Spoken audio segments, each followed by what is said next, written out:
लेकिन इन नौजवानों की सोचिए, इनके होश उड़े रहते हैं। कोई परीक्षा पास कर जाए और इसकी ज्वाइनिंग में ही 1 से लेकर 2 साल निकल जाए, कितना बड़ा अन्याय है। अब देहरादून चलते हैं, फिर बिहार पर लौटेंगे।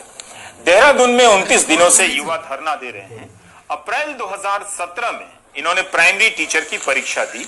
उसके बाद हर जिले में 50-50 सफल उम्मीदवारों की ट्रेनिंग शुरू हुई, जिसके बाद इन्हें प्राइमरी टीचर की तरह स्कूलों में पढ़ाना था। लेकिन बीच रास्ते में नियम बदल दिए गए और जब ट्रेनिंग पूरी कर अपनी नौकरी मांगने गए तो आश्वासन ही मिल रहा है। इनकी नियुक्ति मार्च-अप्रैल 2020 तक हो जानी थी, लेकिन अभी तक नहीं हुई। बिना सैलरी के जी रहे हैं। विगत 28 दिन से यहाँ बैठे हैं अपनी मांगों को लेकर के कि जिनकी जिम्मेदारी आपने ली, जिनको आपने अपॉइंट किया, उनको अतिशीघ्र नियुक्ति दो। 28 दिन हो गए, सरकार को अभी तक ये नहीं पता चला कि हम यहाँ अपनी यानी प्राथमिक अध्यापक की नियुक्ति के लिए बैठे हैं।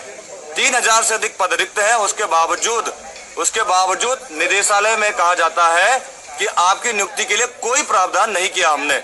ये बड़ा हास्यास्पद है कि दिन रात हम यहाँ पर बैठे हैं, पूरी रात काली कर दी हमने यहाँ बैठे बैठे, और हमें पूछने वाला कोई नहीं है। और कहाँ बैठे हम? उसी निदेशालय के बाहर, जिसको अंदर नीतियां तय करनी है। इतनी मार्मिकता और इतनी दया भाव उनके अंदर नहीं है कि यहाँ आकर हमसे ये कह पाए कि तुम्हारी नियुक्ति हम कब तक करने वाले हैं, और ना शासन को हमारी पड़ी है। इसलिए सरकारी भर्तियों का सवाल बिहार के चुनावी हफ्तों तक सीमित मत रखिए। बेशक सरकारें जिद में हैं कि युवाओं को ऐसे ही तड़पाएंगे तो उनकी मर्जी। प्राइम टाइम का ये एंकर भी जिद पर है, लेकिन उनके मैसेज पढ़कर वाकई दुख